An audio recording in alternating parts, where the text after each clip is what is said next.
morning friend, welcome to Jontech digital platform. Today we discuss the BCTQ program. BCTQ means build concept through questions. So in that part we have discussed many MCQ questions and its related theory. So today we will discuss the BCTQ program of electrical machine.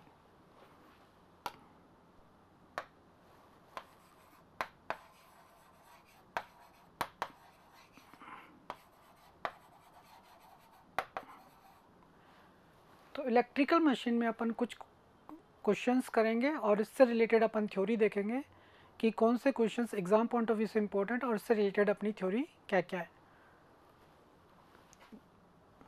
तो जो first question आपका जो important रहता है exam point of view से वो आपका रहता है पैरेलल ऑपरेशन ऑफ ट्रांसफार्मर। तो ये पूछ क्या रहा है, for successful parallel operation of two single phase transformer the most essential condition is that. तो पूछा क्या है कि मोस्ट एसेंशियल कंडीशन कौन सी है। एक्चुअली जब ट्रांसफार्मर का अपन पैरेलल ऑपरेशन करते हैं तो कुछ नेसेसरी कंडीशंस होती है और कुछ डिज़ायर्ड कंडीशन होती है। नेसेसरी जिसके मतलब करना ही पड़ेगा आपको, और नेसेसरी के अंदर भी कुछ कंडीशन होती है वो मस्ट होती है और कुछ कंडीशन क्या होती है शुड, मतलब जिसको आप करोगे। तो अभी देखेंगे कि जो नेसेसरी कंडीशन जो होती है पैरेलल ऑपरेशन के अंदर वो क्या क्या होती है। तो मैं दो कैटेगरी में कंडीशंस को डिवाइड करूँगा। तो पहली जो मैं कैटेगरी है वो मेरी रहती है नेसेसरी कंडीशन,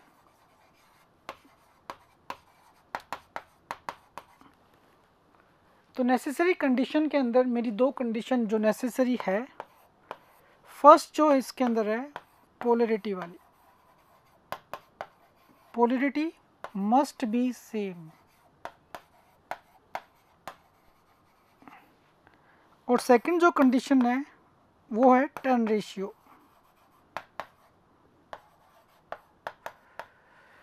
जो टर्न रेशियो होना चाहिए वो भी क्या होना चाहिए, शुड बी सेम।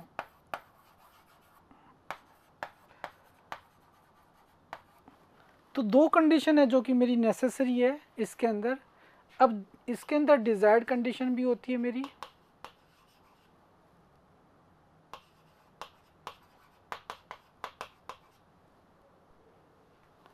अब नेसेसरी कंडीशन को तो फुलफिल करना ही है और साथ में कुछ कंडीशन होती है जो मेरी क्या होती है, डिजायर्ड होती है।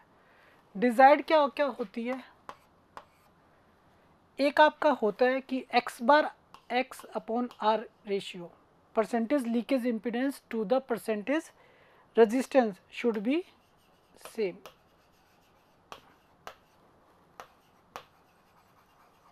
तो x by R ratio should be same.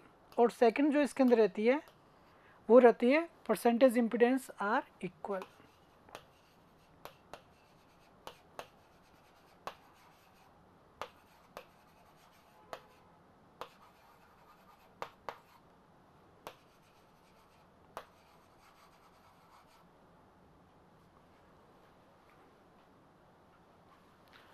अब ये तो मेरी क्या कंडीशन होगी ट्रांसफार्मर के ऑपरेशन के लिए, इसका होना ज़रूरी है इन दो कंडीशंस का। और इन दोनों कंडीशन का यदि होता है तो बेटर है, नहीं होता है तो इस पर क्या फ़र्क पड़ेगा वो अपन डिस्कस करेंगे।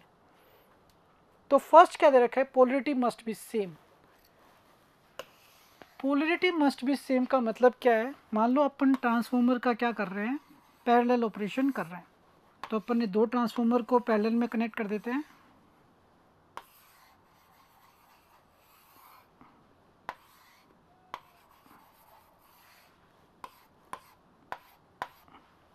ये मेरे दो ट्रांसफार्मर है जिसको मैंने सेम सप्लाई से क्या कर दिया है, कनेक्ट कर दिया है।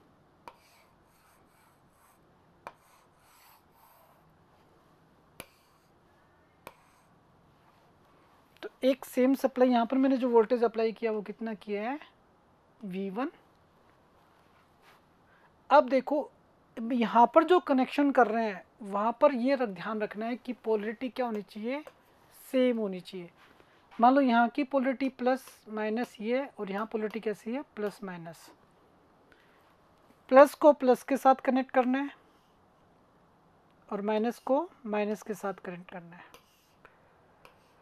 अब होता क्या है, यदि आप इसको कनेक्ट नहीं करोगे, अपन अपोजिट पोलैरिटी में यदि कनेक्ट करते हैं, प्लस को नेगेटिव के साथ कनेक्ट कर देते हैं तो होगा क्या, एक लोकल सर्किट बन जाएगा। अब मान लो आपके पास ये बैटरी टाइप का मान लेता हूँ, इसको ज्यूम कर लेता हूँ। एक बैटरी बन गई है E1, ये एक बैटरी होगी फर्स्ट ट्रांसफार्मर की, और ये बैटरी होगी सेकंड ट्रांसफार्मर की। मैंने कनेक्ट कैसे किया है, प्लस को प्लस के साथ कनेक्ट किया है और नेगेटिव को नेगेटिव के साथ कनेक्ट किया है। इससे होगा क्या, जो इसमें करंट फ्लो जो करेगी इस सर्किट के अंदर, वो करंट कैसी होगी, क्योंकि ये दोनों बैटरी एक दूसरे की क्या हो जाएगी, अपोजिट हो जाएगी। तो इस लोकल सर्किट के अंदर, अब देखो लोकल सर्किट कैसे बन रहा है, ये जो लोकल सर्किट आपका बन रहा है,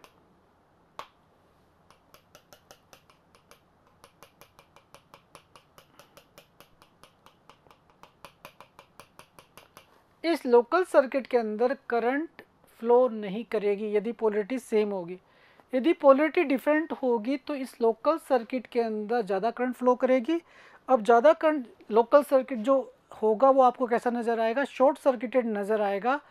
और दो बैटरी क्या करेगी, यदि इसको अपोजिट पोलरिटी में कनेक्ट करूँगा तो होगा क्या कि ये जो आपका लोकल सर्किट है वो कैसा नज़र आएगा आपको। अब ये दोनों बैटरी क्या हो जाएगी, एक दूसरे को क्या करेगी, एडअप हो जाएगी और इस लोकल सर्किट में बहुत ज़्यादा करंट फ्लो करेगी। जब बहुत ज़्यादा करंट फ्लो करेगी तो इस सिस्टम की वाइंडिंग क्या होगी, इसमें डेड शॉर्ट सर्किट हो जाएगा। यानी पोलरिटी डिफरेंट होने पर डेड शॉर्ट सर्किट हो जाता है, जिससे ज़्यादा करंट फ्लो करेगी और ट्रांसफार्मर की वाइंडिंग जल जाएगी। इसलिए ट्रांसफार्मर के अंदर ये वाली कंडीशन तो फुलफिल होनी ही चाहिए, यानी कि पोलरिटी हमेशा क्या होनी चाहिए, सेम होनी चाहिए। तो जो मस्ट कंडीशन है वो कौन सी हो जाएगी, पोलरिटीज आर प्रॉपरली कनेक्टेड। फिर दूसरी कंडीशन देता है कि turn ratio should be same. Turn ratio should B exactly equal होना या ना होना, उस पर क्या फ़र्क पड़ेगा। मान लो इसके टर्न रेशियो क्या है, A1 है और इसके टर्न रेशियो कितने हैं, A2 है। टर्न रेशियो का मतलब N1/N2, इसकी N3/N4। टर्न रेशियो होने की वजह से क्या होगा, मान लो ये टर्न रेशियो इसके कितने हो गए, N1/N2, और इसके टर्न रेशियो क्या हो गए, N3/N4। टर्न रेशियो डिफरेंट होने की वजह से जो सेकेंडरी साइड जो EMF आएगा वो कितना आएगा। अब यहाँ जो EMF आएगा वो कितना आएगा, V1/A1, और यहाँ जो आएगा वो कितना आएगा, V1/A2। मान लो इसका जो परसेंटेज इम्पीडेंस है वो कितना है, Z1, और इसका जो परसेंटेज इम्पीडेंस है वो कितना है, Z2। अब ये लोकल सर्किट कैसा नज़र आएगा आपको, ये EMF कितना है, V1/A1, ये कितना है, इसका परसेंटेज इम्पीडेंस कितना है, Z1,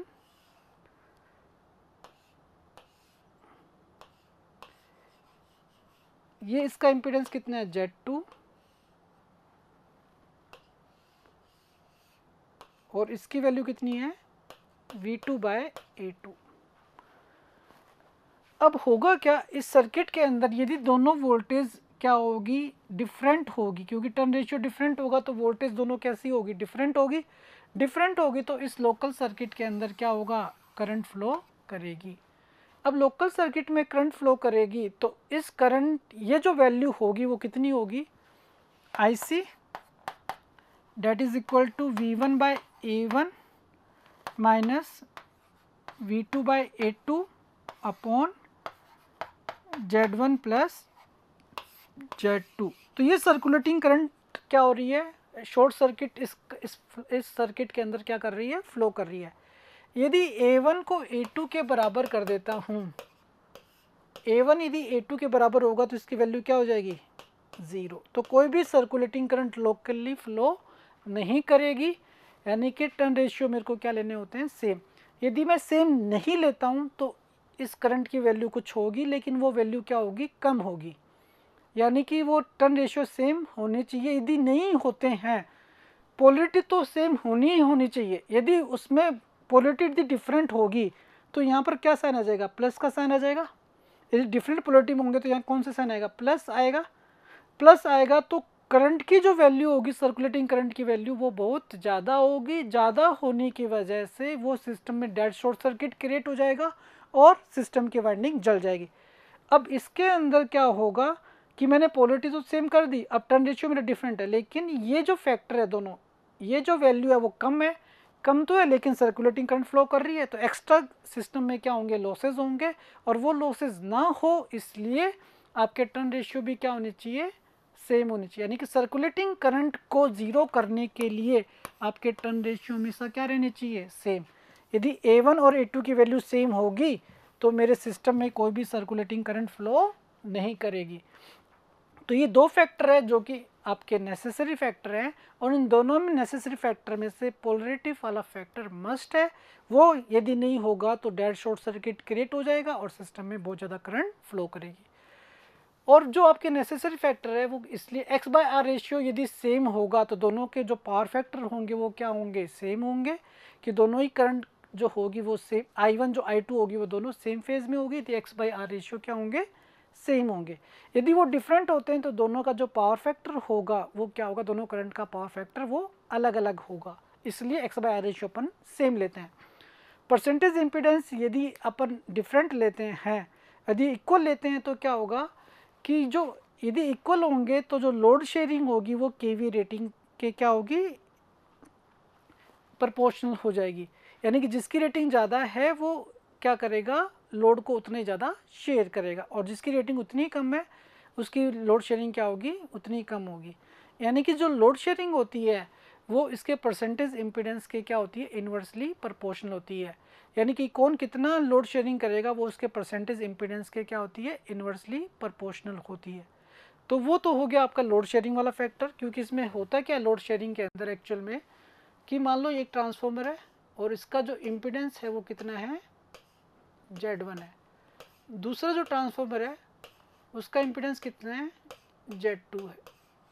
अब ये क्या करेंगे, एक कॉमन लोड को क्या कर रहे हैं, यहाँ पर क्या लगा हुआ है, एक लोड लगा हुआ है, उस कॉमन लोड को क्या कर रहे हैं, शेयर कर रहे हैं।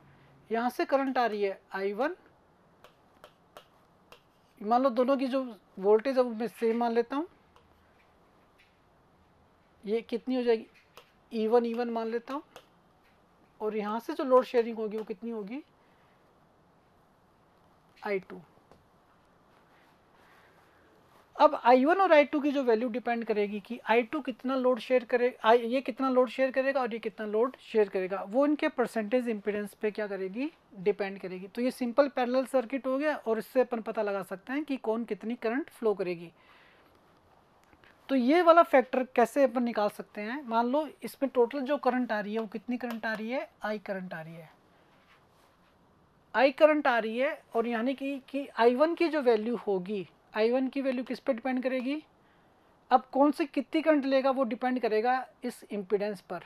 यानी कि जिसका इम्पीडेंस ज़्यादा होगा उससे उतनी करंट क्या होगी, कम फ्लो करेगी, और जिसका जितना ज़्यादा इम्पीडेंस ज़्यादा होगा, तो ये जो प्रोपोर्शनल होता है इसको अपन लिखते हैं I is equal to Z2 upon Z1 plus Z2।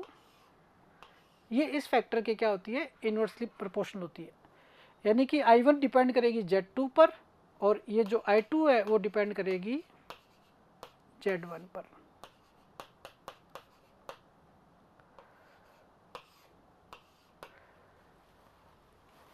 तो इन दोनों को यदि मैं डिवाइड कर देता हूँ तो I1 बाय I2, तो इनका जो रेशियो आएगा वो कितना आएगा, Z2 बाय Z1। तो यहाँ से अपन क्या करते हैं, शेयरिंग को निकालते हैं कि कौन कितनी करंट शेयर करेगा। जो ज़्यादा करंट शेयर करेगा, दोनों का वोल्टेज सेम है, तो उसके हिसाब से मैं इसके बता सकता हूँ कौन सा ज़्यादा KVA शेयरिंग करेगा। तो ये फैक्टर होता है लोड शेयरिंग पर। यदि परसेंटेज इंपीडेंस सेम होंगे तो लोड शेयरिंग जो होगी वो KVA रेटिंग के कॉरस्पॉन्डिंग होगी। यदि मान लो एक ट्रांसफॉर्मर 10 KVA का है और एक ट्रांसफॉर्मर कितने का है, 30 KVA का है, और दोनों का जो परसेंटेज इंपीडेंस और X/R रेशियो इक्वल है, तो जो शेयरिंग होगी वो इनके KVA रेटिंग के प्रोपोर्शनल होगी। तो जो नेसेसरी कंडीशन इसमें क्या आ जाएगी, पोलरिटीज आर प्रॉपरली कनेक्टेड। ये ध्यान रखना है ट्रांसफॉर्मर के पैरेलल ऑपरेशन के अंदर। अब सेकंड जो क्वेश्चन आता है, which of the flowing property is not necessary desirable in the material for transformer core. Transformer की कोर के लिए कौन कौन सी प्रॉपर्टीज होनी चाहिए। तो ट्रांसफॉर्मर की कोर की जो प्रॉपर्टीज होनी चाहिए, सारा का सारा फ्लक्स उसके अंदर से कन्फाइंड होना चाहिए। कन्फाइंड होना चाहिए तो फ्लक्स होता क्या है, flux is equal to MMF upon reluctance अब रिलेक्टेंस की वैल्यू क्या होनी चाहिए, फ्लक्स कन्फाइंड होने के लिए रिलेक्टेंस की वैल्यू क्या होनी चाहिए, कम होनी चाहिए। रिलेक्टेंस की वैल्यू कम कब होगी, जब उसकी परमेबिलिटी क्या होगी, म्यू क्या होगा, हाई होगा, क्योंकि रिलेक्टेंस और परमेबिलिटी क्या होते हैं, एक दूसरे के इन्वर्सली प्रोपोर्शनल होते हैं। तो जो रिलेक्टेंस होता है एल अपॉन म्यू इंटू ए होता है।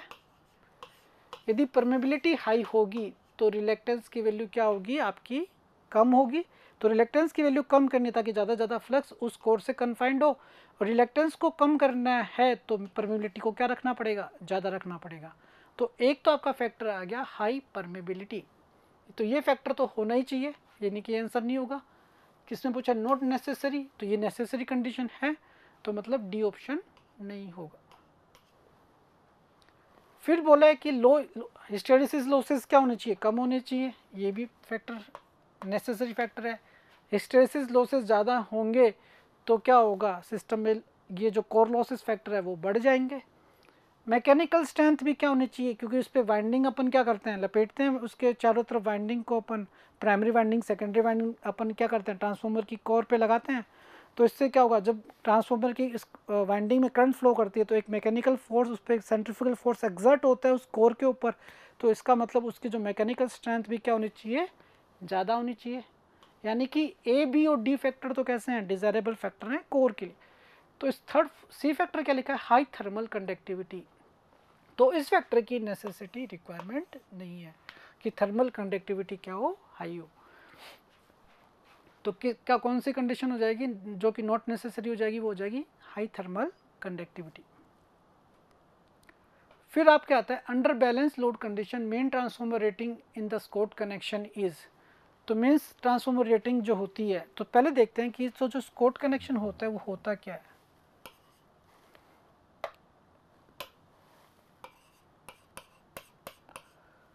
जो स्कोट कनेक्शन,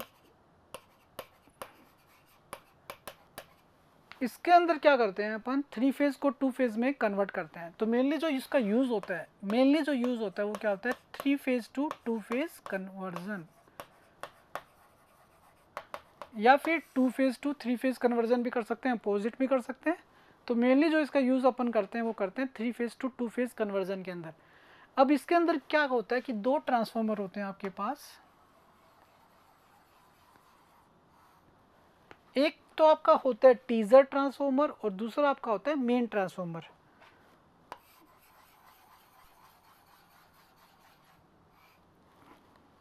तो ये तो आपका कौन सा ट्रांसफार्मर हो गया, आपका टीजर को मैं येलो से शो कर देता हूं।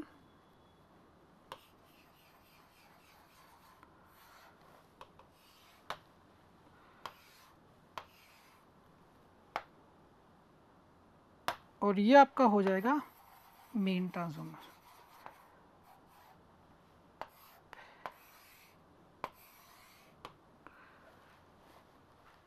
ये टीजर की प्राइमरी वाइंडिंग, ये मेन ट्रांसफार्मर की प्राइमरी वाइंडिंग। अब इसको 3 फेज सप्लाई दे देता हूं। ये कौन सी हो जाएगी, ए, इसको दे देता हूं मैं बी, और इसको सप्लाई दे देता हूं सी। तो मैंने इस ट्रांसफार्मर को 3 फेज सप्लाई दे दी बाहर से, ए बी एंड सी।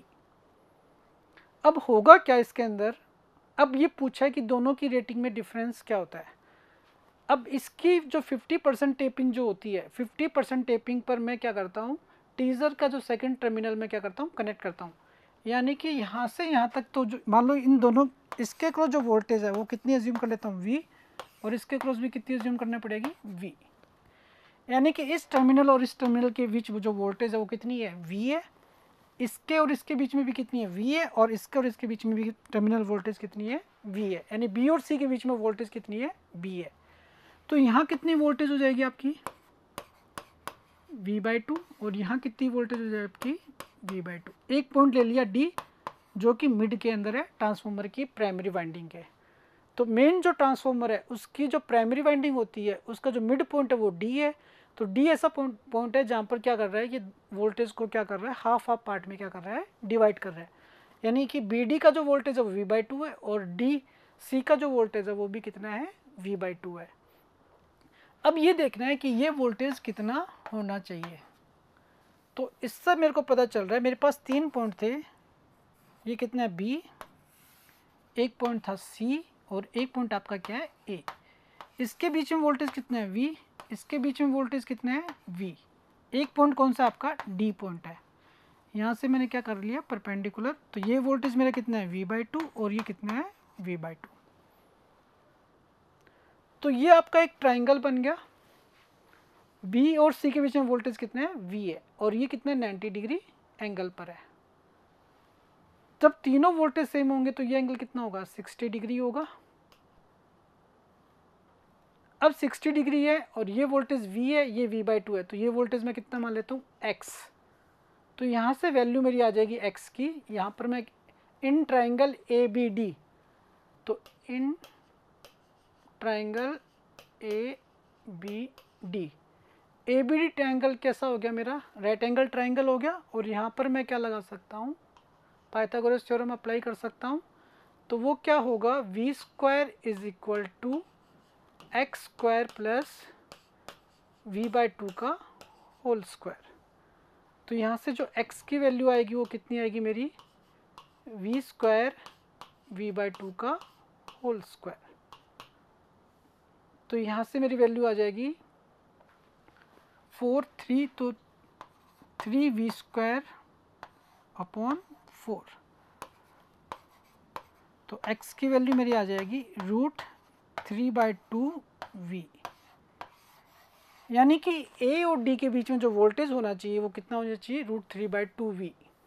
तो यहाँ से मेरे को पता चल गया कि ये जो वैल्यू आ रही है x की वो कितनी होनी चाहिए √3/2V। अब मान लो यहाँ के नंबर ऑफ टर्न्स मान लेता हूँ N1 और इसके मान लेता हूँ कितने N2। अब जो सेकेंडरी जो वोल्टेज आएगा टीजर का जो सेकेंडरी होगा E2T, टीजर के लिए जो सेकेंडरी वोल्टेज होगी वो कितनी होगी N2/N1 V1। तो यहाँ की वोल्टेज कितनी है √3/2V। और यहाँ के मैं वो नंबर ऑफ टर्न मान लेता हूँ N3 और इसके मान लेता हूँ N4। तो यहाँ जो वोल्टेज होगी E2 मेन वो क्या हो जाएगी N4/N3 इंटू, और इसके प्राइमरी वोल्टेज इसकी कितनी मिल रही है V मिल रही है, तो V। अब करना क्या है कि दोनों वोल्टेज ये टर्न रेशियो क्या मान लें हैं, टर्न रेशियो कैसे करने हैं अपन को। अभी मेरे को ये दोनों वोल्टेज क्या करनी है लगभग सेम करनी है। सेम करने के लिए करना क्या पड़ेगा, अब मान लो यदि मैं उस पॉइंट A को यहाँ कनेक्ट करता, मतलब इसके इस पॉइंट पे कनेक्ट करता, तो होता क्या कि सारे N1 के N1 टर्न्स कंप्लीट हो जाते, लेकिन उस N1 टर्न्स के क्रॉस जो वोल्टेज होती वो कितनी होती √3/2V।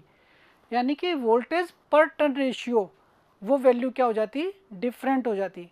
तो अपन को करना क्या है कि जो V/N रेशियो है वो क्या रखना है सेम रखना है। तो V/N रेशियो सेम रखने के लिए मैं क्या करता हूँ, यदि मैं N1 की जगह टर्न रेशियो यदि मैं इतना कर दूँ N2/√3/2 N1 इंटू √3/2V, यानी कि यहाँ के टर्न रेशियो मैंने क्या कर दिए N1 ना लेकर कितने ले रहा हूँ √3/2 N1 ले रहा हूँ। तो क्या होगा ये √3/2 क्या हो जाएगा कैंसिल आउट हो जाएगा। और जब इसके क्रॉस जो वोल्टेज मिलेगी वो कितनी मिलेगी N2/N1 इंटू V। यानी कि दोनों के क्रॉस जो वोल्टेज मिलेगी वो क्या मिलेगी सेम मिलेगी। यदि मैं N4/N3 और N2/N1 की वैल्यू सेम लेता हूँ तो मेरे को दोनों वोल्टेज क्या मिलेगी सेम मिल जाएगी, मैग्नीट्यूड सेम मिलेगा, बट दोनों में क्या रहेगा 90 डिग्री का क्या रहेगा एंगल डिफरेंस रहेगा आपके E2T और E2M में। इसलिए जो यहाँ के नंबर, यहाँ की जो टेपिंग होती है यानी D से लेकर इतनी तक, वो जो नंबर ऑफ टर्न मैं ले रहा हूँ वो मैं N1 न लेकर कितने नंबर ऑफ टर्न्स ले रहा हूँ √3/2 N1 टर्न्स ले रहा हूँ। तो √3/2 का मतलब 0.866 हो गया। तो यहाँ पर जो ट्रांसफॉर्मर को जो नंबर ऑफ टर्न ले रहा हूँ वो कितने ले रहा हूँ 0.866 ऑफ N1 ले रहा हूँ, किसके अंदर टीजर के अंदर। तो जो टीजर ट्रांसफॉर्मर है, तो टीजर ट्रांसफॉर्मर के अंदर जो N1 के जो नंबर ऑफ टर्न्स ले रहे हैं वो कितने ले रहे हैं 0.866, और इसमें जो ले रहे हैं वो कितने ले रहे हैं, N1 ही ले रहे हैं, यानी कि नंबर ऑफ टर्न्स कितने ले रहे हैं, ज़्यादा ले रहे हैं, और उसमें नंबर ऑफ टर्न्स क्या ले रहे हैं, कम ले रहे हैं। जो नंबर ऑफ टर्न्स कम है, कितने परसेंटेज कम है, तो मेन ट्रांसफॉर्मर की जो रेटिंग होगी वो कितनी हो जाएगी, वो इससे 14% क्या हो जाएगी, मेन ट्रांसफॉर्मर की ज़्यादा हो जाएगी। तो जो आंसर आएगा वो कितना आ जाएगा कि मेन ट्रांसफॉर्मर की जो आपकी जो रेटिंग होगी वो क्या होगी स्कॉट कनेक्शन के अंदर, 14% मोर देन द टीजर ट्रांसफॉर्मर। तो इसके अंदर जो ऑप्शन आपको नज़र दे रखा है वो दे रखा है 10%, 15%, 20% और 25%। तो जो नियर जो 14% जो आपका है वो कौन सा हो जाएगा, 15%। तो इसका जो आंसर आ जाएगा वो क्या हो जाएगा, 15% greater than the teaser transformer. यानी कि जो ट्रांसफॉर्मर मेन ट्रांसफॉर्मर की जो रेटिंग होगी वो 15% more and 14% more than the teaser transformer. तो ऑप्शन में जो आपकी नियर अबाउट जो आंसर है वो क्या हो जाएगी, 15% greater than the teaser transformer. Next आपका क्या है, when A 400 hertz transformer is operated at 50 hertz it's KVA rating is. अब जो आपकी जो ईएमएफ इक्वेशन होती है, ईएमएफ इक्वेशन आपकी प्रोपोर्शनल होती है किसके, फ्रीक्वेंसी के। EMF equation is proportional to, जब अपन डिराइव करते हैं ईएमएफ इक्वेशन को, तो ईएमएफ इक्वेशन किसके प्रोपोर्शनल आती है, वो ईएमएफ इक्वेशन होती क्या है, 4.44 F आपकी जो होती है ईएमएफ इक्वेशन होती है। अब ये जो ईएमएफ इक्वेशन होती है इसके अंदर देखो अपन करते हैं कैसे हैं, पहले तो अपने पास फ्लक्स होता है, phi is equal to phi M sine omega T. तो ये आपका क्या होता है फ्लक्स, यहाँ से अपन क्या निकालते हैं, minus N D phi upon D T, तो माइनस एन, तो ये phi M omega cos omega T, तो ये आपके ई आ जाएगा।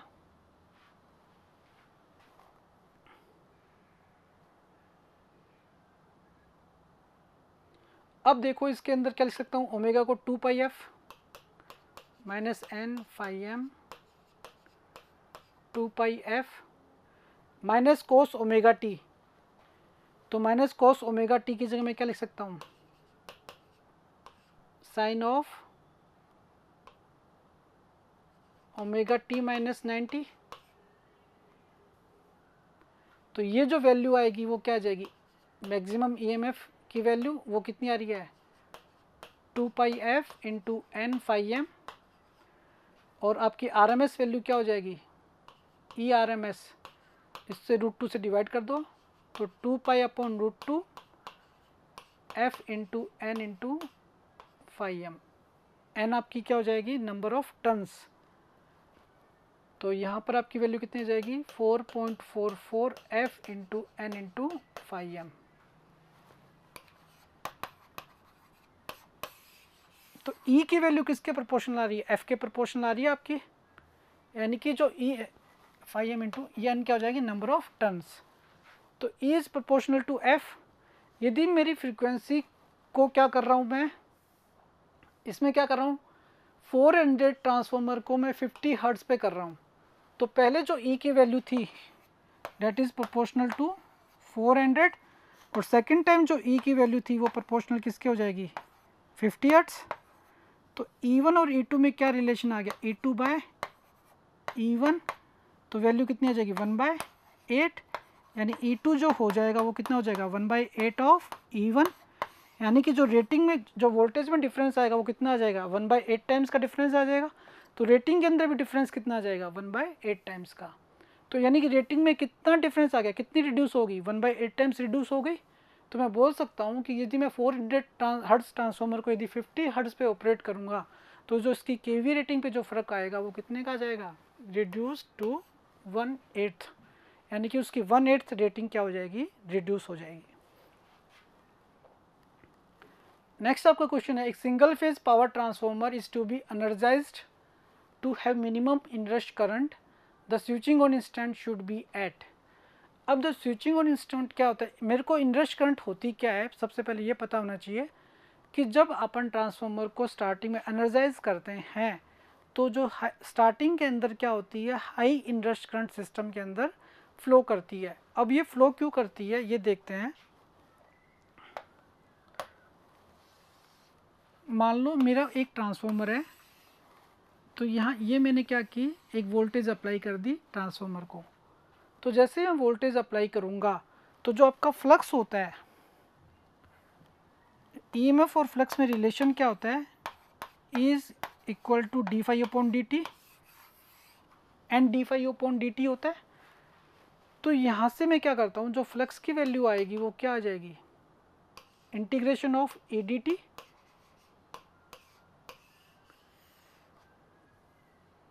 ये आपकी फ्लक्स की वैल्यू रहेगी।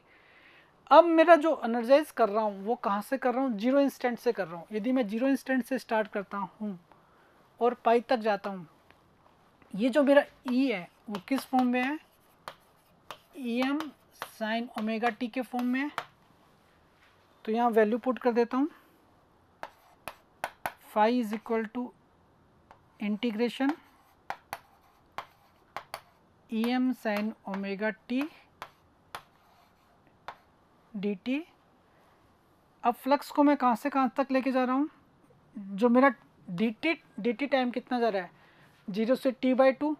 यदि मैं इंटीग्रेशन करता हूँ, ये मेरा पीरियड कितना है 0 और ये मेरा पीरियड कितना है पाई, 0 से लेके पाई, और ये मेरा कितना हो जाएगा 2 पाई। तो मैं टाइम पीरियड के ये ओमेगा टी की वैल्यू दे रखी है, ओमेगा टी की वैल्यू यहाँ पर ये कौन सी एक्सिस मान रहा हूँ, ओमेगा टी। तो मैं इसको किसके कॉरेस्पॉन्डिंग करता हूँ, ओमेगा टी के रेस्पेक्ट में यदि इंटीग्रेशन करता हूँ तो मैं क्या करूँ, ऊपर नीचे ओमेगा से क्या कर दूँ, मल्टीप्लाई डिवाइड कर दूँ, तो डी ओमेगा टी के रेस्पेक्ट में कर देता हूँ। तो इसको मैं क्या कर लेता हूँ, ई एम बाई ओमेगा, और इंटीग्रेशन कर दूँ, और या इंटीग्रेशन को चेंज कर दूँ, वो कर देता हूँ sine omega T D omega T. E M by omega करके मैंने इंटीग्रेशन किस फैक्टर के कॉरेस्पॉन्डिंग कर रहा हूँ, डी ओमेगा टी के रेस्पेक्ट में कर रहा हूँ। टाइम के रेस्पेक्ट में करता तो क्या होता, 0 से लेकर मैं t/2 तक चलता। लेकिन अब मैंने क्या किया, किसके रेस्पेक्ट में कर रहा हूँ, ओमेगा टी के रेस्पेक्ट में कर रहा हूँ, इसलिए मैंने ओमेगा से क्या कर दिया, इसको डिवाइड कर दिया। अब ये जो वैल्यू है ये क्या हो जाएगी, phi M, E by omega को मान लेता हूँ फाई एम फाई। अब ये जो वैल्यू है मैं कहाँ से कहाँ तक जा रहा हूँ, 0 से लेकर पाई तक। साइन ओमेगा टी की जो वैल्यू होती है वो क्या होती है, इंटीग्रेशन करूँगा तो माइनस कॉस ओमेगा टी, और चल जहाँ कहाँ से रहा हूँ, 0 से लेकर पाई तक। तो कोस पाई की वैल्यू -1, कोस 0 की वैल्यू क्या होती है 1। तो ये जो वैल्यू हो जाएगी 2 फाई एम। तो ये फाई की जो मैक्सिमम वैल्यू जा रही है वो कितनी जा रही है, 2 फाई एम तक जा रही है। यानी कि ये जो वोल्टेज वेवफॉर्म यदि 0 से पाई तक चेंज हो रही है, तो जो आपकी फ्लक्स वेवफॉर्म होगी वो कहाँ से चेंज होगी, वो पाई पर जाके क्या हो जाएगी। तो यहाँ पर जो वैल्यू होगी वो कितनी हो जाएगी इसकी, 2 फाई एम। ये कौन सी वेवफॉर्म होगी, फ्लक्स वेवफॉर्म। लेकिन जो आपका ट्रांसफॉर्मर है उसकी जो स्टेडी स्टेट जो मैक्सिमम फ्लक्स वैल्यू है वो कितनी है, फाई एम है। यानी कि फाई एम से लेकर 2 फाई एम तक यदि फ्लक्स बढ़ेगा तो उसके लिए जो करंट की रिक्वायरमेंट होगी, उसी करंट को अपन क्या बोलते हैं, मैग्नेटिक इनरश करंट। अब होगा क्या, हिस्टेरेसिस कर्व यदि देखते हैं तो उससे अपन को पता चलेगा।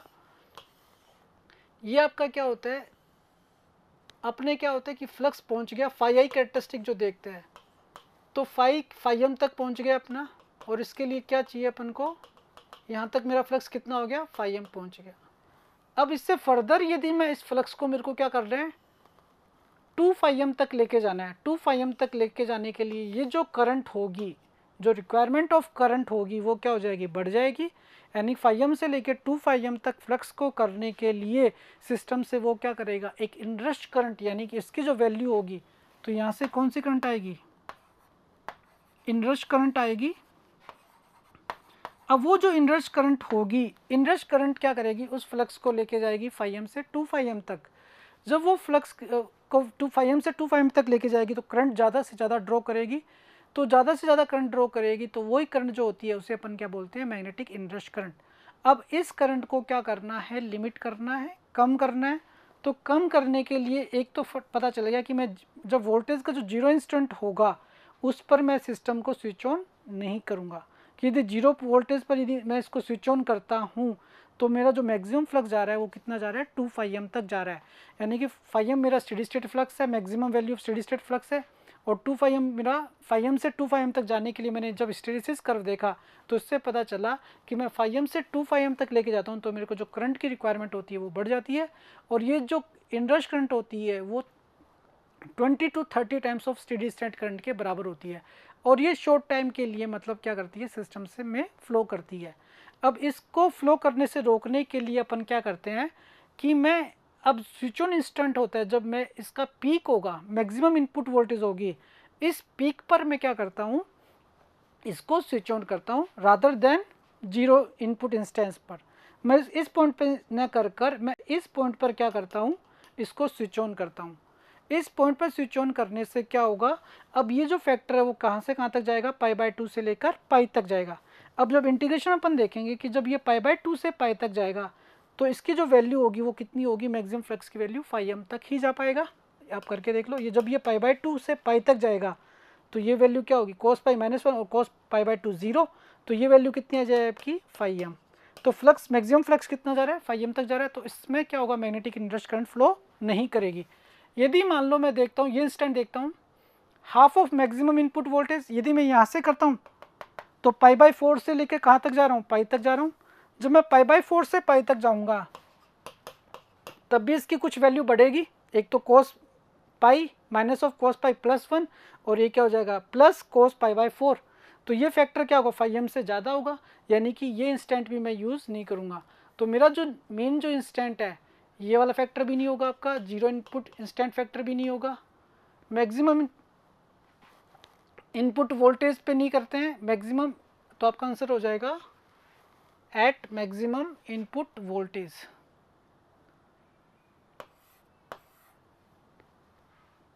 तो इसके जो मैक्सिमम इनपुट वोल्टेज है इस पॉइंट पर क्या करते हैं इसको अपन ऑन करते हैं। इस पॉइंट पे ऑन करेंगे तो आपका जो फ्लक्स चेंज होगा वो कहाँ से कहाँ तक चेंज होगा π/2 से लेकर पाई, तो π/2 से लेकर जब पाई तक अपन चलेंगे तो फ्लक्स में जो वेरिएशन आएगा वो 0 से लेकर पाई फाई एम तक आएगा, तो सिस्टम में मैग्नेटिक इंडक्शन करंट फ्लो नहीं करेगी।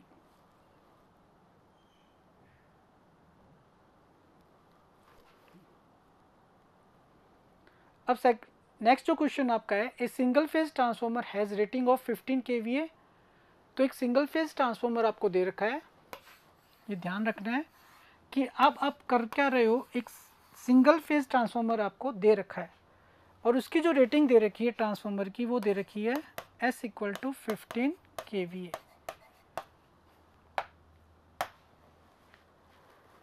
अब ये कितने का है 600/120, 600/120 volt. It is reconnected as, अब इसको एक रिकनेक्ट कर देते हैं ऑटो ट्रांसफॉर्मर की तरह, to supply at 720 volt from a 600 volt primary. अब इसको जो रिकनेक्ट किया है वो कैसे किया है,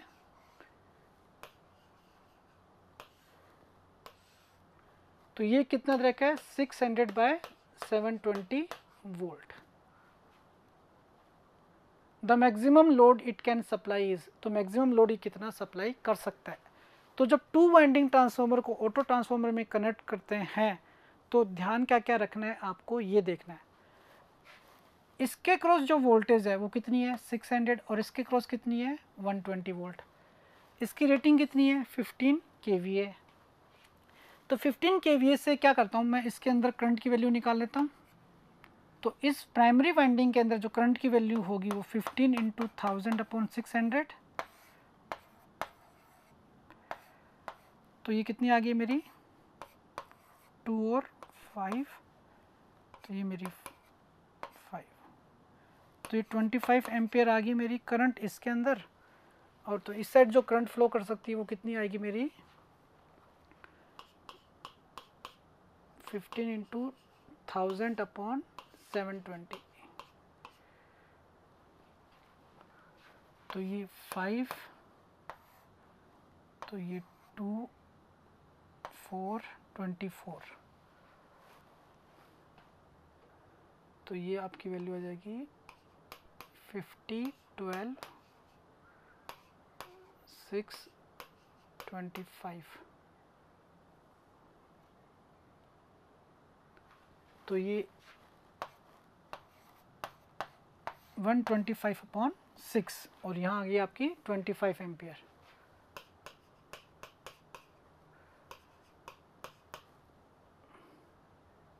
ये 120, सॉरी 120 के लिए निकालनी पड़ेगी अपन को।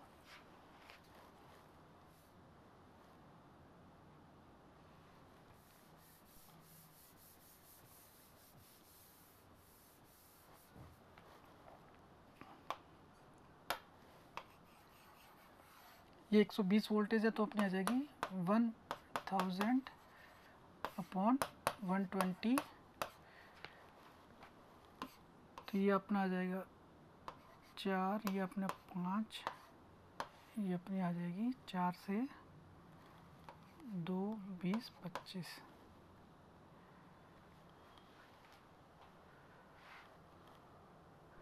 तो ये आ जाएगी 25 × 5, 125 एम्पियर। तो ये करंट कितनी आ गई मेरी 125 एम्पियर।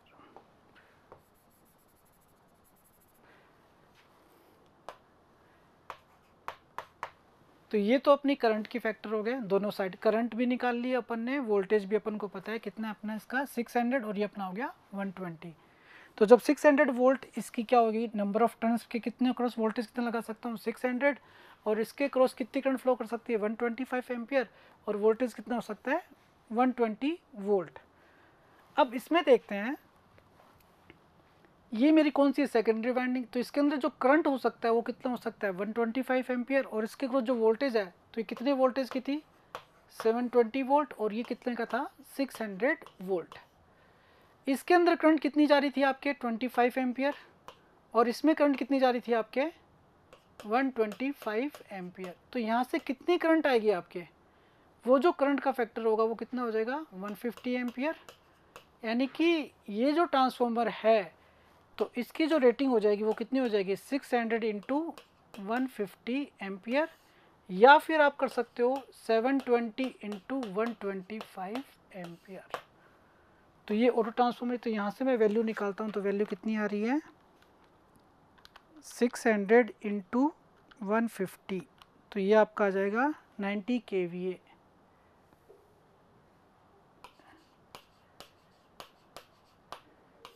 तो कितना लोड ले सकता है ये 90 kVA का लोड ले सकता है। अब इसको फॉर्मूले से देखते हैं, ये तो अपने जो ट्रिक का जब फॉर्मूला नहीं पता है तो फॉर्मूले से यदि देखें तो इसका जो टर्न रेशियो है, यानी कि इसका जो टर्न रेशियो है वो के है, तो के ऑटो या फिर ट्रांसफॉर्मरेशन देते हैं तो के ऑटो कितना हो जाएगा आपका, के ऑटो इज इक्वल टू 120/600। ये आपका क्या है के ऑटो है।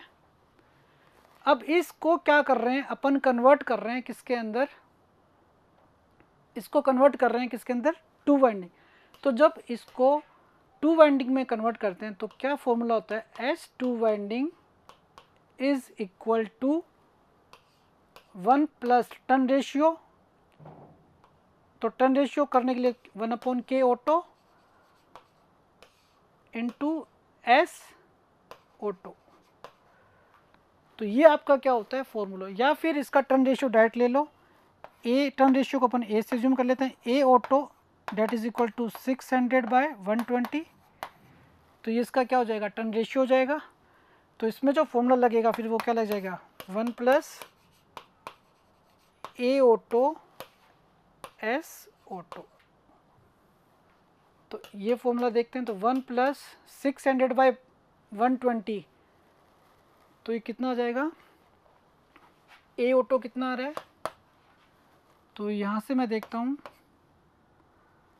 तो 10/2, तो ये 5 आ रहा है। तो 1 + 5 और एस ऑटो आपको दे रखा है कितना, S auto is equal to 15 kVA, तो इंटू 15, तो 6 × 15, तो ये आ जाएगा 90 kVA S2 वाइंडिंग। तो फॉर्मूला आपका क्या होता है S2 winding that is equal to 1 + a auto into S auto transformer. तो आप कोई फॉर्मूले से भी डायरेक्ट आप निकाल सकते हो। ये आपका ट्रांसफॉर्मेशन रेशियो है। यदि ट्रांसफॉर्मेशन रेशियो दे रखा है तो फॉर्मूला आपका ये लगेगा। यदि आपको टर्न रेशियो दे रखा है तो आपका फॉर्मूला ये लगेगा।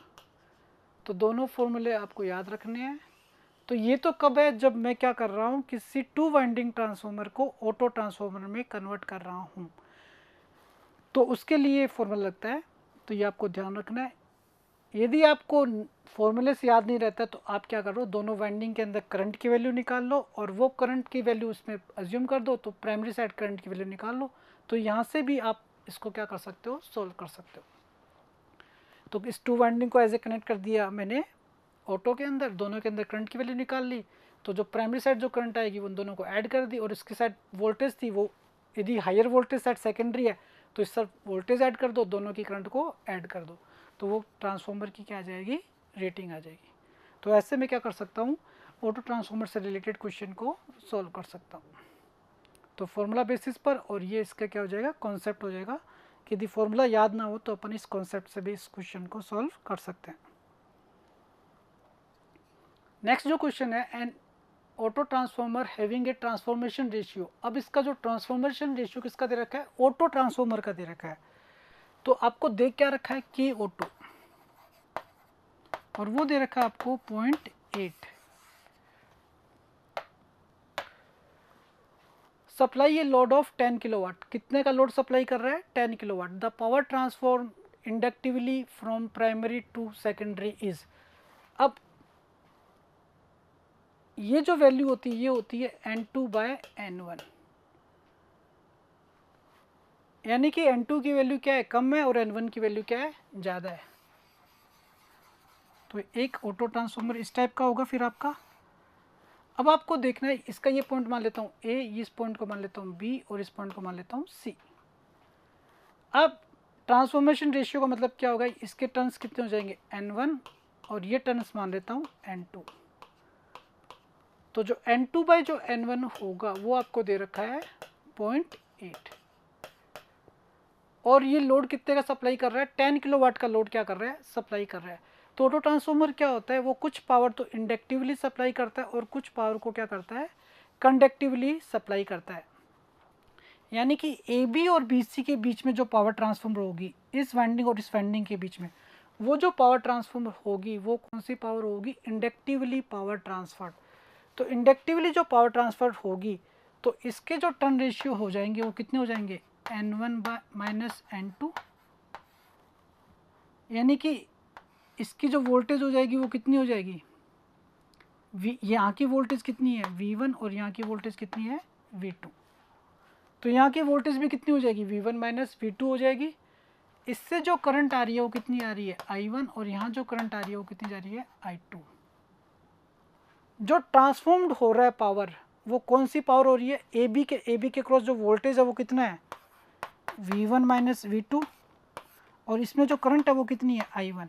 तो ये जो पावर ट्रांसफॉर्म्ड हो रही है वो कैसी पावर ट्रांसफॉर्म्ड हो रही है, इंडक्टिवली पावर ट्रांसफर्ड हो रही है, जो ए बी और बी सी के बीच में होती है। तो ए बी के क्रॉस जो वोल्टेज है वो कितना है, V1-V2, और इसकी जो करंट फ्लो कर रही है वो कितनी फ्लो कर रही है, I1। अब मैं क्या करता हूँ, V1 को बाहर ले लेता हूँ, तो 1-V2/V1 इंटू V1I1। तो ये इसकी क्या हो जाएगी, ट्रांसफॉर्मर की रेटिंग आ गई। और V2/V1 ही क्या होता है, K होता है, N2/N1 डेट इज, इसको मैं क्या लिख सकता हूँ, V2/V1। तो 1 - K V1-I1। तो ये जो पावर होती है ये क्या होती है, इंडक्टिवली पावर ट्रांसफर्ड। तो इसकी वैल्यू क्या हो जाएगी, 1 - 0.8, और जो आपका कितनी टोटल कितनी पावर ट्रांसफर कर रहा है वो 10 किलोवाट, तो इंटू 10, तो वैल्यू कितनी आ जाएगी, 0.2 इंटू 10। तो आंसर आ जाएगा, जो 2 किलोवाट जो पावर ट्रांसफर हो रही है वो कौन सी हो रही है, इंडक्टिवली, और बाकी बची जो पावर ट्रांसफर होगी कंडक्टिवली पावर ट्रांसफर्ड, जो बाकी बची पावर ट्रांसफर्ड है। तो टोटल जो पावर ट्रांसफर होती है वो कितनी है, V1I1, और उसमें से कौन सी पावर सब्ट्रैक्ट कर दो, 1 - K V1I1। तो ये जो पावर होगी वो क्या हो जाएगी, जो कंडक्टिंग कर रही है, कौन सी कंडक्टिव कर रही है, और ये जो पावर ट्रांसफ़र हो रही है वो इंडक्टिवली ट्रांसफ़र हो रही है। कंडक्टिवली जो ट्रांसफ़र हो रही है इसकी वैल्यू क्या हो जाएगी, k times of V1 I1। तो ये कंडक्टिवली पावर ट्रांसफर्ड,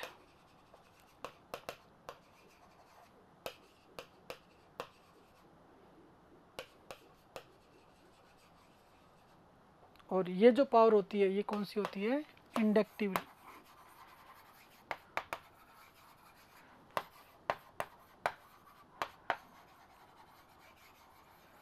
तो ये दो फॉर्मूले इसके अंदर याद रखना है, 1 माइनस के V1 I1, और दूसरा जो फॉर्मूला होता है वो k into V1 I1, inductively और कंडक्टिवली। ऑटो ट्रांसफॉर्मर के अंदर पावर के दो तरीके से ट्रांसफ़र होती है, इंडक्टिवली और कंडक्टिवली।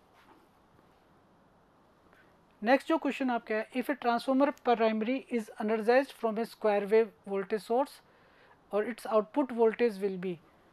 तो इसका आउटपुट वोल्टेज कैसा होगा, वो भी क्या होगा, जब किसी ट्रांसफॉर्मर की जो वोल्टेज वेव फॉर्म यदि साइनोसॉइडल, तो आउटपुट वेव फॉर्म भी कैसी होती है, साइनोसॉइडल होती है। यदि किसी ट्रांसफॉर्मर की इनपुट वोल्टेज कैसी है, स्क्वायर है, तो उसकी आउटपुट वोल्टेज भी कैसी होगी, स्क्वायर वेव फॉर्म। तो जिसका आंसर आएगा वो क्या आएगा, स्क्वायर वेव फॉर्म। इनपुट और आउटपुट वोल्टेज के अंदर जो वेव फॉर्म रहती है वो क्या रहती है, सेम रहती है। If a transformer is switch on to a voltage more than the rated voltage, यदि किसी ट्रांसफॉर्मर को यदि अपन रेटेड वोल्टेज से ज़्यादा वोल्टेज पर यदि स्विच ऑन करते हैं तो इससे फ़र्क क्या पड़ेगा। तो जो इक्विवेलेंट सर्किट अपन बनाते हैं ट्रांसफॉर्मर का,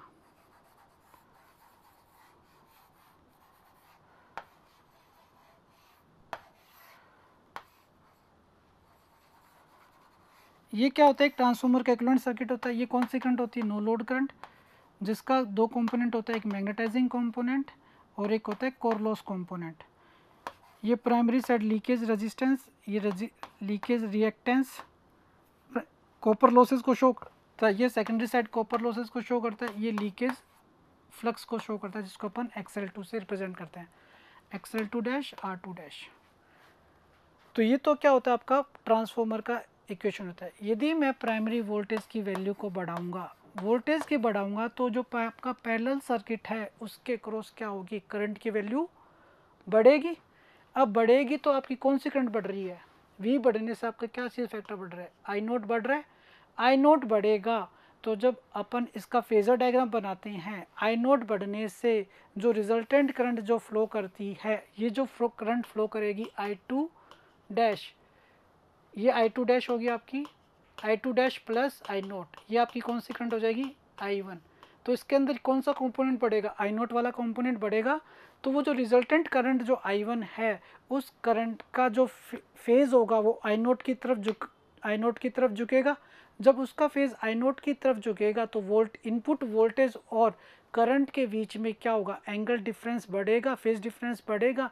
फेज़ डिफरेंस बढ़ेगा तो उसका क्या होगा, जो पावर फैक्टर होता है वो क्या होता है, cosine of angle between voltage and current. जितना ज़्यादा एंगल होगा पावर फैक्टर उतना ही क्या होगा, कम होगा। इसका मतलब मैं बोल सकता हूँ कि सिस्टम का पावर फैक्टर क्या हो जाएगा, कम हो जाएगा। तो इट्स पावर फैक्टर विल, तो पावर फैक्टर क्या हो जाएगा, कम हो जाएगा, इंक्रीज नहीं होगा, जीरो नहीं होगा, विल रिमेन अनइफेक्टेड, अनइफेक्टेड नहीं रहेगा। तो पावर फैक्टर इसका क्या हो जाएगा, कम हो जाएगा। तो नेक्स्ट क्वेश्चन आपका क्या है, a DC series motor has 0.8 ohm resistance between its terminals, it run at 730 RPM। तो एक डीसी सीरीज मोटर है जिसका आपको रेजिस्टेंस दे रखा है, टर्मिनल रेजिस्टेंस दे रखा है, टर्मिनल से लेकर डीसी तक दो रेजिस्टेंस होते हैं इसके अंदर, एक तो होता है RA और दूसरा होता है RSE। तो जो RA प्लस RSC की वैल्यू इसने डायरेक्ट दे दी है, सीरीज वाइंडिंग रेजिस्टेंस और आर्मेचर रेजिस्टेंस, उसकी वैल्यू कितनी दे दी है आपको, 0.8 ओम, जिसको मैं मान लेता हूँ R है। और जो अप्लाई वोल्टेज है वो कितनी दे रखी है आपको, 300 वोल्ट। तो फर्स्ट कंडीशन क्या दे रहा है, वोल्टेज कितनी है 300 वोल्ट, रेजिस्टेंस की वैल्यू कितनी दे रखी है अपन को, 0.8 ओम, और जो स्पीड है N1 वो आपको दे रखी है 730 RPM। और जो करंट ले रहा है इस समय, करंट IA1 मान लेते हैं, वो करंट ले रहा है, कितनी ले रहा है, 20 एम्पियर। पूछा क्या है, assume there is no saturation, what is the speed at which it will run while taking only 10 ampere from the same supply. Same supply मतलब वोल्टेज तो सेम है, 300 वोल्ट है, आर आपका सेम रहेगा 0.8 ओम, स्पीड आपसे पूछी है, और करंट की वैल्यू चेंज होके कितनी हो चुकी है, 10 एम्पियर। करंट की वैल्यू में कमी आ गई तो पूछा कि स्पीड की वैल्यू क्या होगी। तो दोनों में क्या निकाल लो, बैक ईएमएफ जो होता है आपका वो क्या होता है, φz NP अपॉन 60A। तो जो फ्लक्स होता है सीरीज मोटर के वो आर्मेचर करंट के प्रोपोर्शनल होता है, Z कांस्टेंट है, P कांस्टेंट है, 60A कांस्टेंट है एक ही मशीन के लिए। तो मैं लिख सकता हूँ कि EB is proportional to K into IA into N। Back EMF किसके प्रोपोर्शनल हो जाएगा, आर्मेचर करंट के, स्पीड के, और अपने प्रोपोर्शनल कांस्टेंट मान लिया K। तो इसको मैं EB को लिख देता हूँ, EB is equal to K into IA into N। तो फर्स्ट टाइम जो EB होगा, EB1 निकाल लेता हूँ। तो जो EB1 होगा वो क्या होगा, V माइनस, यहाँ वोल्टेज मैंने अप्लाई किया तो V minus IA into R। तो वो V की वैल्यू कितनी है 300, IA1 की वैल्यू कितनी है पहले 20, और इसकी वैल्यू कितनी तरह की है 0.8। तो यहाँ से मेरा EB1 आ जाएगा, और EB1 किसके बराबर हो जाएगा, K इंटू IA1 N1। तो ये वैल्यू कितनी आ गई मेरी 0.8, तो ये 16, तो 284 आपकी वैल्यू आ गई, और IA1 कितना है 20, तो K into 20 into 730 that is equal to 284। तो यहाँ से मैं K की वैल्यू निकाल लूँगा, तो 284 डिवाइड बाय 20 इंटू 730। तो K की वैल्यू फर्स्ट वाली कंडीशन से मैंने किसकी वैल्यू निकाल ली, K की। अब सेकंड वाली कंडीशन अप्लाई करता हूँ, तो यहाँ से जो EB2 आएगा वो वैल्यू कितनी आएगी 300 माइनस IA2 इंटू R। तो 300 माइनस 10 इंटू 0.8, तो ये वैल्यू कितनी आ रही है 292 EB2। EB2 की वैल्यू क्या हो जाएगी K times of IA2 N2 that is 292। अब K की वैल्यू यहाँ पुट कर देता हूँ, तो N2 की वैल्यू क्या आ जाएगी, N2 is equal to 292 divide by K into IA2। IA2 की वैल्यू कितनी है 10, तो यहाँ से N2 की वैल्यू हो जाएगी 292, value of K is 284 divide by 20 into 730, और value of IA2 is equal to 10। अब इसको सॉल्व कर लेते हैं। तो सॉल्व करोगे तो वैल्यू क्या आ रही है इसकी 292 multiply with 20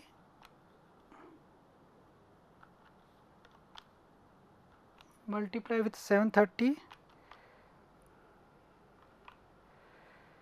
divide by 284 divide bye 10। तो ये आ रही है आपकी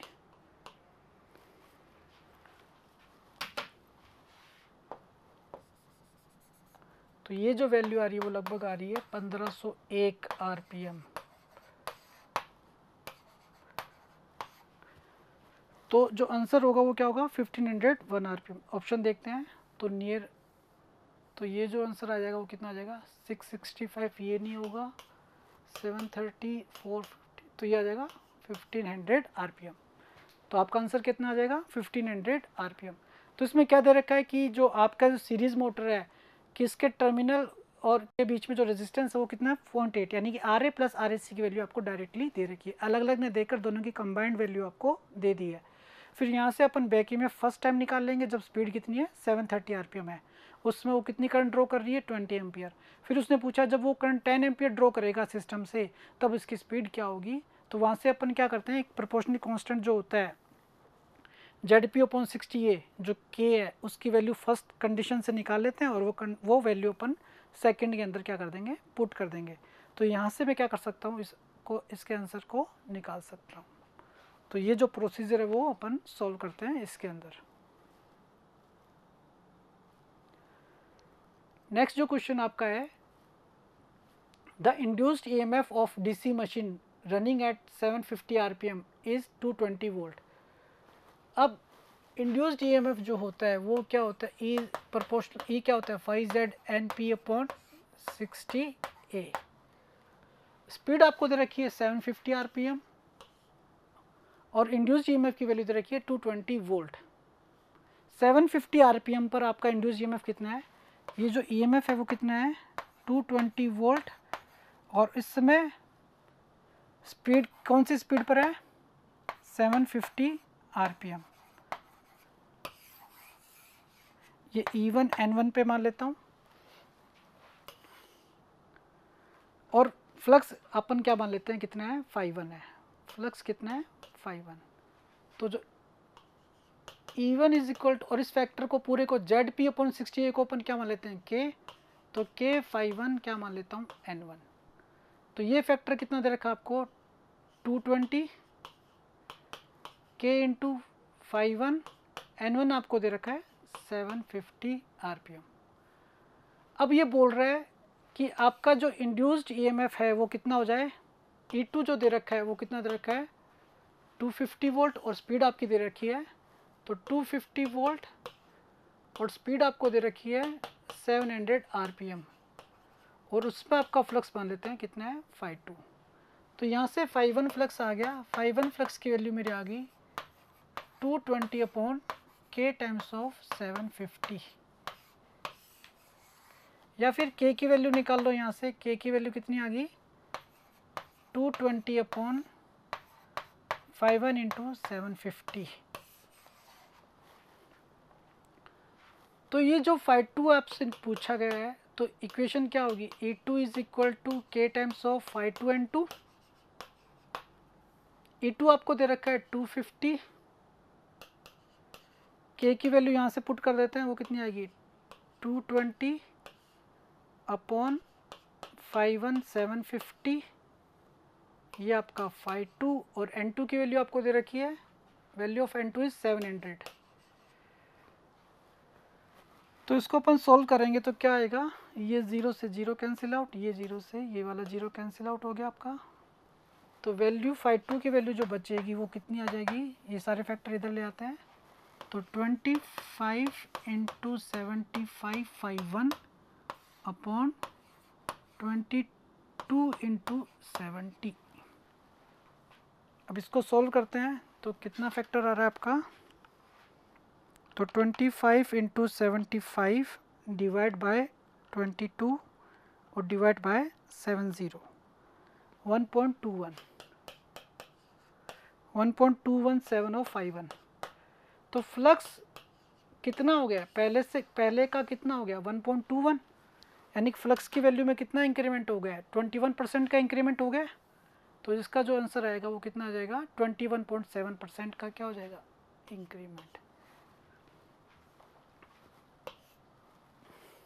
1.21 है यानी कि 21.7% का क्या हो गया इंक्रीमेंट, यानी 5.2 फ्लक्स क्या होना चाहिए 5.1 का कितना होना चाहिए 5.1 फ्लक्स, यदि ये कम होती 0.8 यानी कि 0.8 होता तो क्या होता है 20% का डिक्रीमेंट हुआ है, 1.2 आ रहा है तो इसका मतलब इसको 100 से मल्टीप्लाई करेंगे तो कितने परसेंटेज का इंक्रीमेंट हो गया 21.7% का क्या हो गया इंक्रीमेंट हो चुका है, यानी कि जो 5.2 फ्लक्स हो जाएगा वो कितने का इंक्रीमेंट हो जाएगा 21.7% का इंक्रीमेंट हो जाएगा।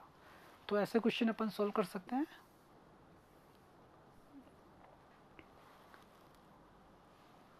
नेक्स्ट जो क्वेश्चन है, in case of alternator the armature reaction is cross magnetizing when connected to a load of. देखो आर्मेचर रिएक्शन जो होता है इसके अंदर वो कैसे निकालते हैं, जब यूनिटी पावर फैक्टर होता है तो आर्मेचर रिएक्शन कैसा होता है क्रॉस मैग्नेटाइजिंग होता है, जब आपका जीरो पावर फैक्टर लैगिंग होता है तो आर्मेचर रिएक्शन डीमैग्नेटाइजिंग होता है, जब आपका लोड ZPF लीडिंग होता है तो आर्मेचर रिएक्शन आपका होता है मैग्नेटाइजिंग। यदि आपका RL लोड होता है तो आर्मेचर रिएक्शन आपका होता है cross magnetizing as well as demagnetizing. जब आपका RC लोड होता है तो आपका आर्मेचर रिएक्शन होता है magnetizing as well as cross magnetising.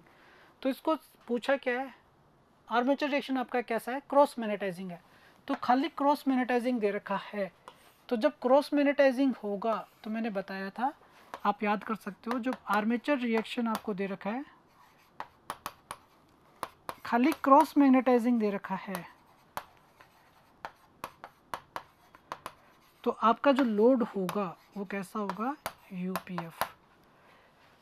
Demagnetising दे रखा है तो लोड होगा ZPF lagging, zero power factor lagging. यदि मैग्नेटाइजिंग दे रखा है, मैग्नेटाइजिंग के अंदर जो लोड होगा वो होगा ZPF लीडिंग। ये टेबल याद करनी है आपको। फिर आपका फोर्थ क्या है, RL लोड दे रखा है आपको, नहीं, आर्मेचर रिएक्शन दो टाइप का दे रखा है, आपको क्रॉस मैग्नेटाइजिंग भी दे रखा है और साथ में डीमैग्नेटाइजिंग भी दे रखा है। दो फैक्टर दे रखे हो तो आपका लोड होगा कौन सा, RL लोड। यदि आपको आर्मेचर रिएक्शन कैसा दे रखा है, क्रॉस मैग्नेटाइजिंग भी दे रखा है और साथ में मैग्नेटाइजिंग भी दे रखा है, तो उस समय जो आपका लोड होगा वो कैसा लोड होगा, RC लोड। अब आपको देख कैसा रखा है, सिर्फ क्रॉस मैग्नेटाइजिंग दे रखा है, तो सिर्फ क्रॉस मैग्नेटाइजिंग दे रखा है तो आपका आर्मेचर रिएक्शन कैसा आ जाएगा, यूनिटी पावर फैक्टर। तो इसमें आर्मेचर रिएक्शन क्रॉस मैग्नेटाइजिंग तो load is unity power factor, तो UPF। A three-phase synchronous motor is running clockwise if the direction of its field current is reversed। यदि कोई three phase synchronous motor है जो कि clockwise rotate कर रही है और यदि मैं फील्ड करंट की डायरेक्शन को रिवर्स कर दूंगा तो फ़र्क क्या पड़ेगा। तो मान लो एक सिंक्रोनस मोटर है जिसका N और क्या होता है, एक्सपोल होता है रोटर पर, इसको मैंने फील्ड वाइंडिंग दे रखी है ना। अब सिंक्रोनस मोटर है, ये रोटेट कर रही है एक पर्टिकुलर डायरेक्शन के अंदर। यदि मैं इसके फील्ड की सप्लाई, इसको जो फील्ड सप्लाई मिल रही है बाहर से प्लस माइनस, इसको रिवर्स कर दूंगा तो नॉर्थ और साउथ पोल क्या हो जाएंगे, चेंज हो जाएंगे। तो क्या होगा, मोटर कंटिन्यू, तो मोटर उसी स्पीड में ही क्या करेगी, रोटेट करेगी, बट ये पोल क्या हो जाएंगे, इंटरचेंज हो जाएंगे। तो मोटर व्हील स्टॉप तो नहीं होगी, इंटरचेंज कर देंगे तो नॉर्थ और साउथ पोल इंटरचेंज हो जाएंगे, बट स्पीड पे कोई भी इफेक्ट नहीं पड़ेगा। तो motor continue to run in the same direction, हाँ मोटर उसी डायरेक्शन में क्या करेगी, रन करेगी। The winding of the motor will burn, गलत। The motor will run in the reverse direction, वो भी गलत। The motor continue to run in the same direction. Field winding के कनेक्शन को इंटरचेंज करने पर मोटर की डायरेक्शन और स्पीड दोनों में ही कोई फ़र्क नहीं आएगा, क्योंकि मैं क्या करता हूँ, इसके जो स्टेटर पार्ट है उसको मैं थ्री फेज वाइंडिंग देता हूँ तो एक रोटेटिंग फ्लक्स जनरेट होता है जो कि सिंक्रोनस स्पीड से रोटेट कर रहा होता है। जब ये इसका एस पोल और इसका साउथ पोल क्या होता है, आपस में क्या हो जाता है, कंबाइन होकर दोनों क्या करते हैं, सिंक्रोनस स्पीड से क्या करते हैं, रोटर रोटेट करता है। यदि मैं इसके स्पीड चेंज कर दूंगा तो यहाँ पर इसमें क्या होगा, कुछ ही सेकंड में ये साउथ पोल हो जाएगा, ये एन पोल हो जाएगा, तो कुछ ही सेकंड के बाद क्या होगा, और वो मोटर क्या कर रही है, रोटेट कर रही है, और अचानक से उसकी फील्ड वाइंडिंग की सप्लाई चेंज होगी तो क्या होगा, यहाँ एस आएगा, यहाँ एन आएगा, और कुछ ही सेकंड में क्या होगा, ये एस यहाँ पहुँच जाएगा, इसके एन के साथ यहाँ पर क्या आ जाएगा, इंटरचेंज करने पर यहाँ पर साउथ पोल आ जाएगा और यहाँ पर कौन सा आ जाएगा, नॉर्थ पोल। तो जैसे ही क्या ये रोटेट कर रहा है, जैसे ही ये आगे रोटेट करेगा तो ये रुक जाएगा, कुछ स्पीड में कुछ कमी आएगी क्योंकि ये क्या करेगा, रिपेल करेगा, तो ये एस पोल इसके इंट्रैक्शन में आ जाएगा और ये एस इसके एन के इंट्रैक्शन में आ जाएगा, तो वापस से उसी स्पीड से क्या करने लग जाएगा मशीन, यानी कुछ ही मतलब बहुत ही मिली सेकेंड के अंदर ही, यानी माइक्रो सेकेंड का अंतर मान लो, उस माइक्रो सेकेंड के अंदर ये वापस क्या कर लेगा, वापस उसी सिंक्रोनस स्पीड पर पिकअप कर लेगा, यानी कि उसकी स्पीड पे कोई भी इफेक्ट नहीं पड़ेगा। नेक्स्ट आपका क्वेश्चन है, an armature of three phase alternator has 90 slots, the alternator has 6 pole, calculate distribution factor. तो इसके दो फैक्टर होते हैं। डिस्ट्रीब्यूशन फैक्टर जो होता है वो क्या होता है, sine of M alpha by 2 upon M sine alpha by 2। Alpha क्या होता है, आपका स्लोट एंगल होता है, यानी दो स्लोट के बीच में जो एंगल होता है उसे अपन बोलते हैं एल्फा। एम जो आपका होता है स्लोट पर पोल पर फेज, पर पोल पर फेज, सबकी वैल्यू निकाल लेते हैं अपन। तो नंबर ऑफ स्लोट दे रखे हैं आपको 90 स्लोट, फेज 3 फेज है और नंबर ऑफ पोल कितने हैं 6 हैं। तो m की जो वैल्यू आ जाएगी, तो अवेलेबल स्लॉट पर पोल पर फेज कितने स्लॉट अवेलेबल हैं, तो ये अपना आ जाएगा 60 नहीं 30 और ये आपका आ जाएगा 5। तो 5 स्लॉट आपके अवेलेबल हैं। तो m की वैल्यू क्या आ जाएगी आपकी 5। अल्फा की आपको क्या निकालना है, दो स्लॉट के बीच में एंगल निकालना है। तो आपके क्या होता है कि जो एंगल होता है वो कितना होता है वो आपको निकालना है इसके अंदर।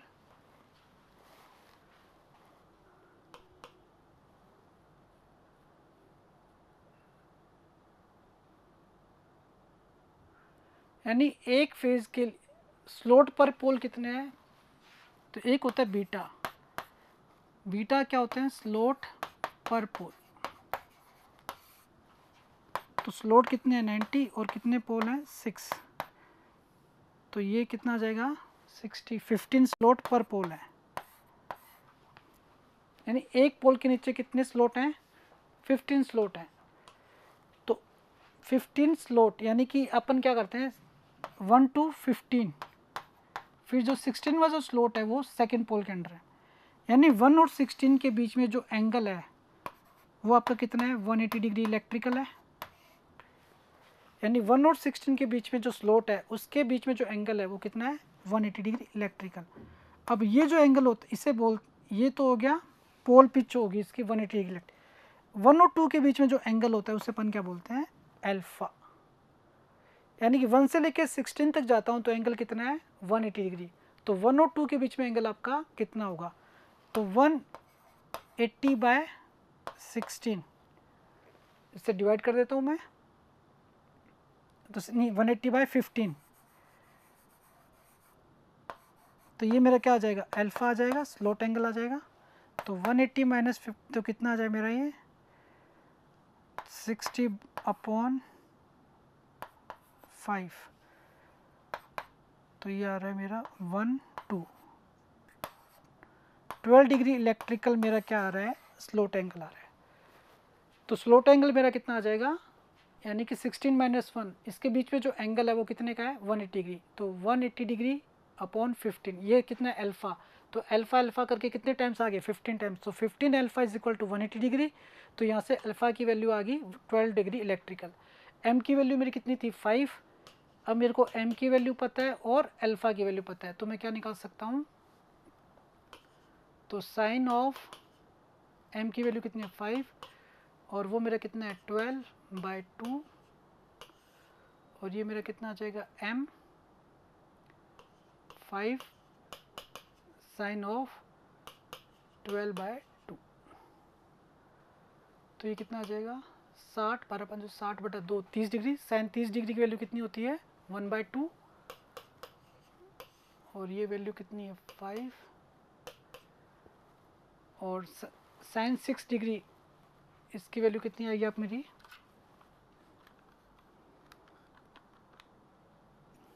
तो 0.104। तो इसकी वैल्यू टोटल कितनी आ जाएगी 1 डिवाइड बाय आंसर, तो ये जो वैल्यू आ रही है 0.957। तो जब KD की जो वैल्यू आ रही है वो कितनी आ रही है 0.957। तो इसका आंसर क्या आ जाएगा 0.9। तो मेन जो फैक्टर है वो निकालना स्लोट एंगल। इसके अंदर स्लोट एंगल निकालना कॉन्सेप्ट है कि आपके 1 से लेकर 16 के बीच में जो एंगल है वो कितना है 180 डिग्री इलेक्ट्रिकल है। यानी एक पोल के अंडर में कितने स्लोट है 15 स्लोट है। तो 15 alpha is that is equal to 180 degree electrical. तो यहाँ से आपको अल्फा की वैल्यू निकालनी है।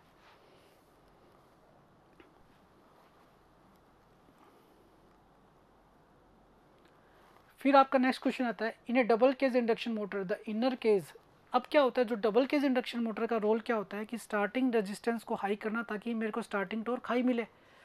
तो रोटर के रेजिस्टेंस को हाई करने के लिए मैं दो तरह की क्या करता हूँ, इनर, एक तो होता है मेरे का आउटर केज और एक मेरा होता है इनर केज।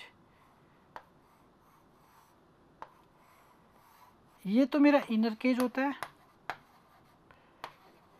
और ये होता है आउटर केज। इसका क्रॉस सेक्शनल एरिया कम होता है और इसका क्रॉस सेक्शनल एरिया क्या होता है, ज़्यादा होता है। जिसका क्रॉस सेक्शनल एरिया होगा तो इसका फैक्टर क्या होगा, एक तो आर लोअर यानी आर आउटर और आर इनर, दो मान लेता हूँ, एक्स आउटर और एक्स इनर। इसका रेजिस्टेंस कितना है, आर नोट एक्स नोट। अब इसका क्या होता है, क्रॉस सेक्शनल एरिया कम है तो इसका आर नोट फैक्टर क्या होता है, ज़्यादा होता है कोरस्पॉन्डिंग। तो R not is greater than R I, क्योंकि इसका क्रॉस सेक्शनल एरिया ज़्यादा है तो इसका रेजिस्टेंस क्या होगा, कम होगा। इसका रेजिस्टेंस क्या होगा, ज़्यादा होगा। इसका क्रॉस सेक्शनल एरिया क्या होता है, कम होता है। तो एक तो होता है R not is greater than R I. अब स्टार्टिंग पर्पज़ पे क्या होता है, जब स्टार्टिंग करते हैं तो स्लिप की वैल्यू क्या होती है, 1 होती है। At the time of starting slip is equal to 1। और फ्रीक्वेंसी कितनी होगी, रोटर फ्रीक्वेंसी, वो क्या होती है, एस इंटू एफ होती है, स्टेटर फ्रीक्वेंसी। तो स्टार्टिंग के अंदर जो फ्रीक्वेंसी होती है वो भी क्या होती है, एस एफ।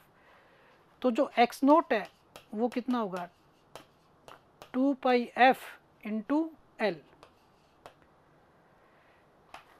और एक्स आई क्या होगा, 2 पाई रोटर फ्रीक्वेंसी, इसमें भी रोटर फ्रीक्वेंसी इंटू एल होगा। इसका एल आई और इसको लिख देता हूँ एल नॉट। ये क्या होता है, एक्स क्या होता है, लीकेज फ्लक्स होता है। तो स्टार्टिंग के अंदर क्या होता है कि जो इसकी जो वैल्यू होती है, रोटर फ्रीक्वेंसी की वैल्यू क्या होती है, ज़्यादा होती है। रोटर की फ्रीक्वेंसी की वैल्यू ज़्यादा होने पर इसके जो एक्स फैक्टर है, एक्स फैक्टर क्या हो जाता है, इफेक्टिव हो जाता है। यानी कि इम्पीडेंस पे कौन सा फैक्टर ज़्यादा इफेक्टिव हो जाता है, एक्स फैक्टर। जो इम्पीडेंस जो होता है वो क्या होता है, under root of R square plus X square. Starting के अंदर क्या है, फ्रीक्वेंसी ज़्यादा है, फ्रीक्वेंसी ज़्यादा होने पर एक्स फैक्टर ज़्यादा इफेक्टिव हो जाता है। तो स्टार्टिंग के अंदर को किसका इम्पीडेंस ज़्यादा नज़र आएगा।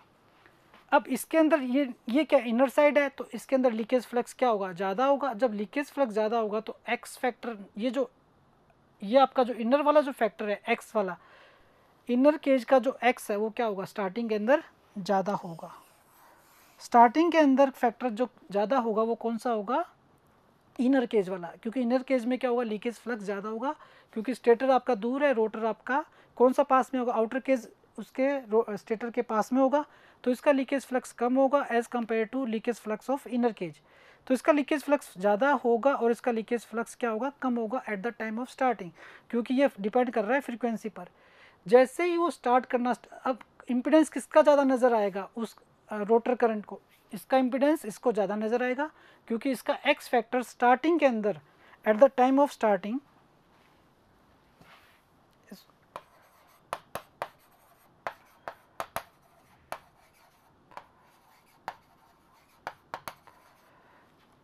Eight the time of starting क्या होता है कि जो आपका एक्स आई है वो ज़्यादा होता है एक्स नोट से, क्योंकि फ्रीक्वेंसी, रोटर फ्रीक्वेंसी मैक्सिमम होती है तो इसका लीकेज फ्लक्स ज़्यादा होगा। तो जो इम्पिडेंस होगा वो Z I is greater than Z not, outer cage से इसका इम्पिडेंस। तो सारी की सारी करंट कहाँ फ्लो करने की कोशिश करेगी, आउटर केज के अंदर। और आउटर केज का जो रेजिस्टेंस है वो कैसा है, ज़्यादा है, तो स्टार्टिंग टॉर्क कैसा मिलेगा, हाई मिलेगा। फिर जैसे ही वो रोटर आ जाएगा, मतलब स्लिप, जैसे ही वो रनिंग कंडीशन में आ जाएगा, जैसे ही रनिंग कंडीशन में आएगा तो होता क्या है, स्लिप की वैल्यू कम हो जाएगी। स्लिप की वैल्यू कम होगी तो एफ आर की वैल्यू क्या हो जाएगी, कम हो जाएगी। एफ आर की वैल्यू कम हो जाएगी, स्लिप की वैल्यू कितनी होती है, 2 to 3% अपन लेके चलते हैं। तो जैसे एफ आर की वैल्यू कम होगी, अब ये फैक्टर इफेक्टिव नहीं रहेंगे, क्योंकि इसने एक्स आई और एक्स नोट फैक्टर क्या हो जाएंगे, कम हो जाएंगे। एक्स आई एक्स नोट फैक्टर कम हो जाएगी तो इम्पीडेंस में अब रोल किसका आ जाएगा, आर का रोल आ जाएगा। अब इम्पीडेंस में आर फैक्टर इफेक्टिव हो जाएगा। अब करंट कहाँ फ्लो करेगी, जिसका रेजिस्टेंस क्या है, कम है। तो रेजिस्टेंस किसका कम है, इनर केज का। तो स्टार्टिंग के अंदर जो करंट जो कंबाइन हो रही है वो कहाँ से फ्लो कर रही है, आउटर केस से, और जैसे ही स्टार्टिंग हो जाती है यानी रनिंग कंडीशन हो जाती है तो करंट आपकी कहाँ से फ्लो करती है, इनर केस से। तो आउटर और इनर केस का ये रोल होता है कि पहले जो आपकी करंट फ्लो करती है आउटर केस से, फिर बाद में आपकी करंट फ्लो करती है इनर केस से। तो स्टार्टिंग रेजिस्टेंस भी हाई मिल गया और रनिंग रेजिस्टेंस लो मिल गया, तो इसलिए अपन क्या यूज़ करते हैं, डबल केज रोटर।